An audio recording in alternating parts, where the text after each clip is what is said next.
Hai kelas, selamat kembali ke modul 3 dokumen perniagaan sebagai sumber maklumat. Okey.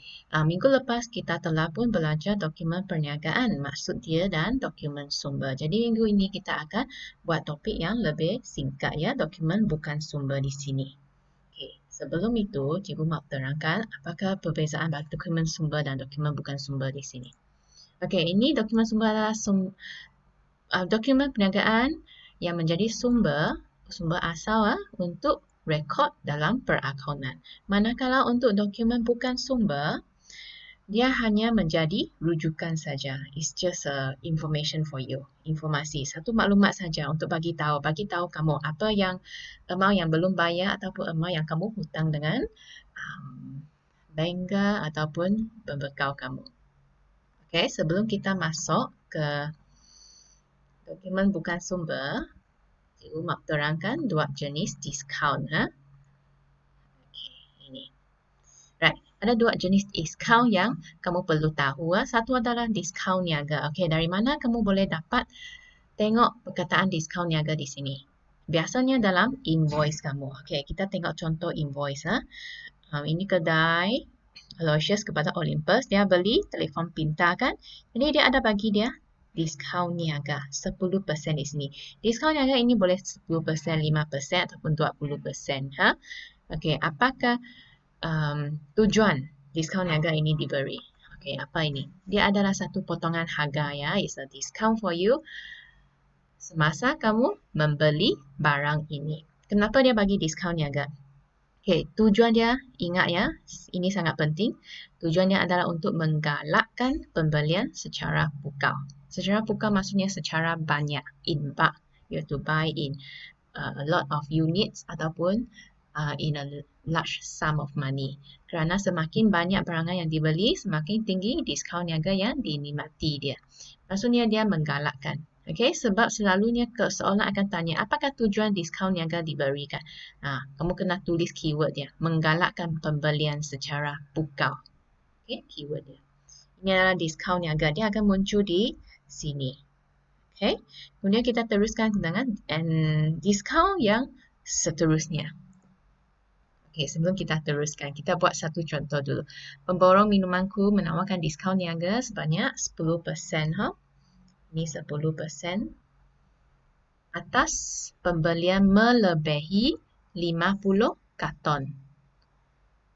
Ataupun 15% untuk pembelian melebihi 100 karton. Jadi, apabila kamu beli dengan banyak, kamu akan dapat diskaun yang lebih banyak lagi. Which is more worth it lah kalau kamu beli banyak. Jadi, harga borong sekarton itu, minumannya sekarton maksudnya ada 12 kotak dalam satu karton itu biasanya. Adalah sebanyak RM25. Jadi dia kata hitung diskaun niaga yang diberi kepada setiap pelanggan. Diskaun niaga, okay, kita kena cari. Puan Priscilla membeli 48 karton minuman. Ada diskaun niaga tak? Kalau dia beli melebihi 50 karton, baru ada 10%. Kalau tidak lebih daripada 50, maksudnya dia tidak layak diberi diskaun niaga kerana tidak penuhi syarat ini. Kemudian 2, kedai makan Ganesan membeli 76 karton minuman. Jadi 76 here, berapa percentage of discount dia akan dapat? 10 atau 15? Okey, dia lebih daripada 50 tetapi kurang daripada 100. Maksudnya dia akan dapat 10%. Layak diberi diskaun niaga 10%. Jadi kamu kena cari diskaun niaga. Macam mana kamu hitung diskaun niaga itu? Jadi kita kena ambil apa? Okey, 76 karton darab dengan 1 karton punya harga. Okey, RM25 darab 76. Ini adalah amount yang kedai makan Ganesan kena bayar. Tetapi pemborong ini akan beri dia diskaun. Jadi kamu kena kira diskaun niaga dia. Okay, macam mana kamu kira? Kamu ambil amount yang dia perlu bayar darab dengan 10%. Okay, jadi diskaun niaga dia. Okay, ambil amount ini darab dengan 10%. Untuk amount ini kamu akan dapat diskaun niaga sebanyak 190. Maksudnya 190 akan ditolak dari bayaran. Okay, C Pasar Raya Moran membeli 150 karton minuman. Ini beli dengan banyak. Maksudnya diskaun yang dia dapat itu akan lebih tinggi. Melebihi 115%. Okay. Mula-mula kita kena kira berapa jumlah yang Pasar Raya Moran kena beli. Dia layak. Okay, jumlah dia RM25 satu unit, satu karton darab dengan 150 karton. Amount yang Pasar Raya ini kena bayar adalah RM3,750. Tetapi ada diskaun, jadi kamu akan cari diskaun dulu. Diskaun dia, ambil amount yang perlu dibayar darab dengan 15%. Ini adalah diskaun dia. Diskaun dia lebih banyak. Sebab dia beli banyak, jadi diskaun niaga dia pun lebih tinggi. Okay? Ini adalah diskaun niaga. Cara untuk mengira. Okay, contoh 2. Okay, peniaga murni ini menawarkan 20% diskaun niaga bagi pembelian cat yang melebihi 60 tin. Harga jualan satu cat itu 15. Encik Musi membeli sebanyak 60 tin cat secara kredit. Hitung jumlah diskaun niaga. Jadi macam mana kamu kira diskaun niaga dia? Okay, dia beli 60 tin kan? Satu tin itu RM15.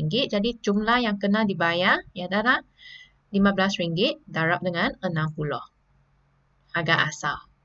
Ini adalah harga asal yang kena dibayar oleh Encik Musi. Kemudian ada diskaun kan? Sebab yang melebihi 60 ada 20% diskaun. Cari diskaun dia, ambil amount ini darab dengan 20%. 180 ada diskaun dia. Jadi dalam harga invoice kamu, apakah harga yang patut dibayar oleh Encik Musi?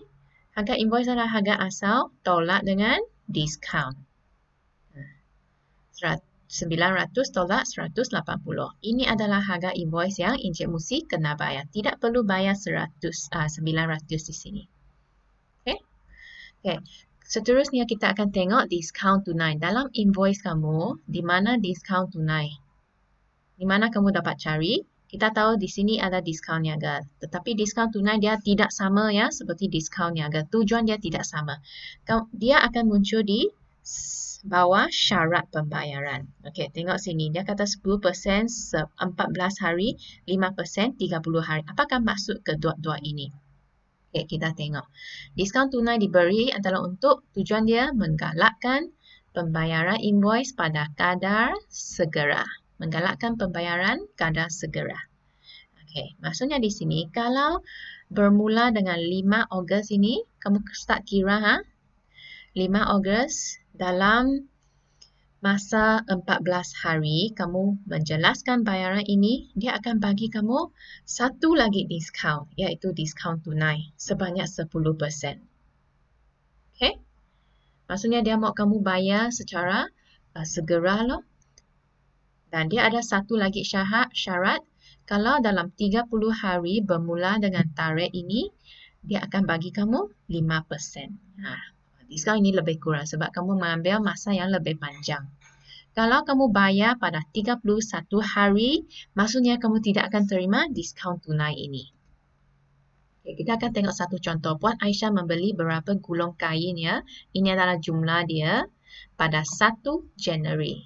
Okay? Mesti tengok tarikh untuk butik pakaian. Pemborong tersebut menawarkan diskaun tunai. Jadi diskaun tunai ini ada dua jenis. Kalau kamu selesaikan jelaskan hutang dalam 10 hari ada 5%. 15 hari ada 2% diskaun. Ada sedikit diskaun.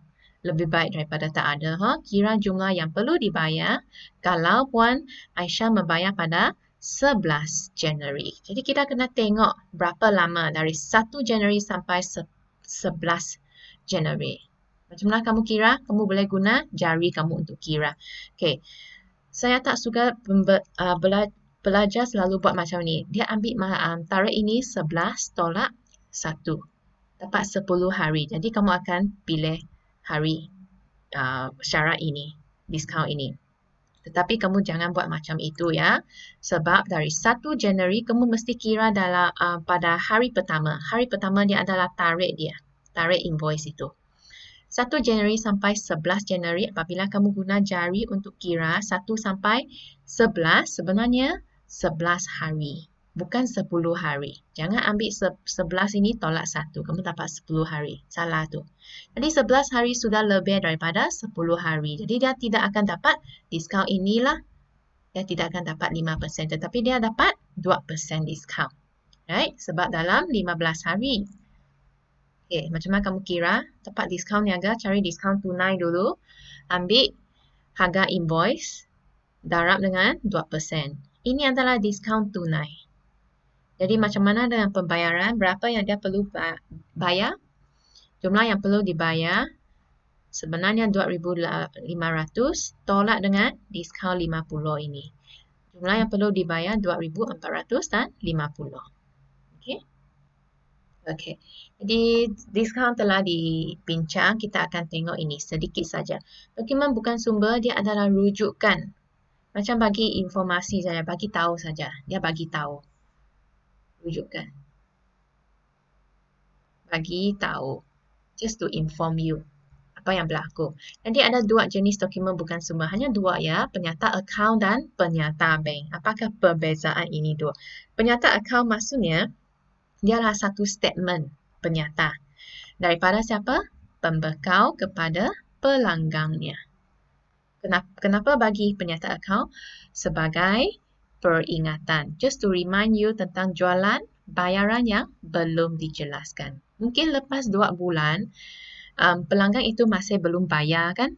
Sudah lama ni. Jadi kamu akan keluarkan satu penyata akaun kepada pelanggan kamu. Bagi tahu dia.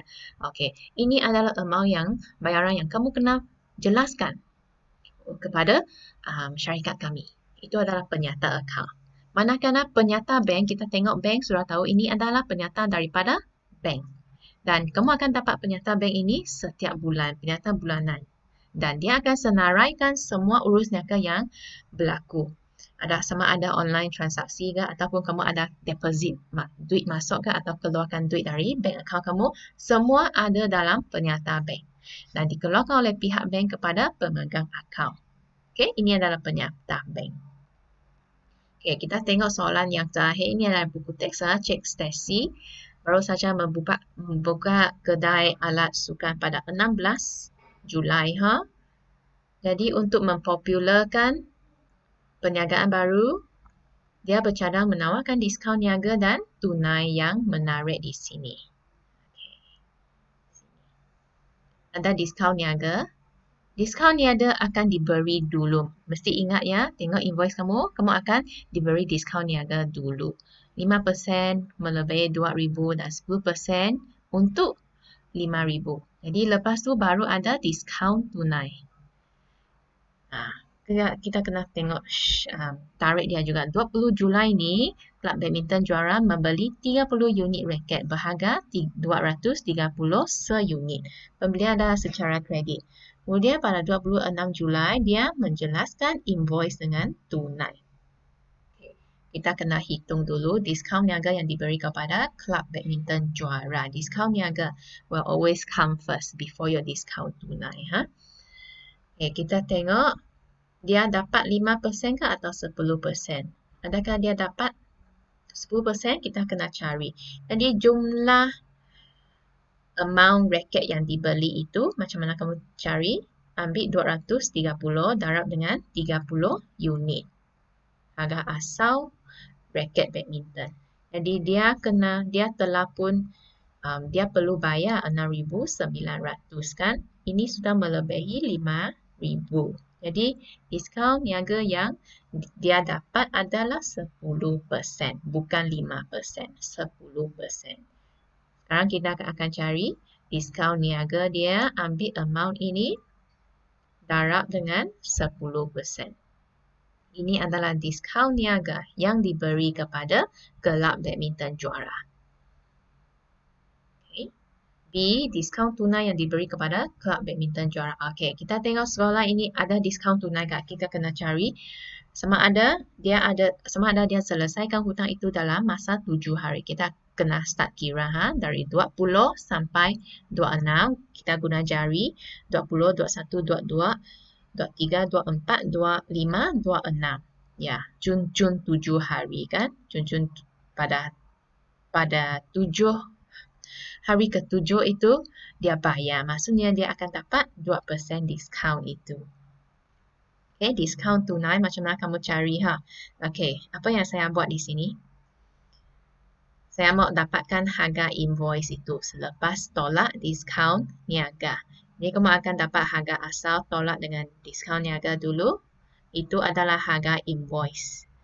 Darab lagi dengan 2%. Guna kalkulator, kamu akan dapat amount ini 124.20 sen. Ini adalah diskaun, extra diskaun yang kamu dapat sebab kamu bayar dalam masa 7 hari.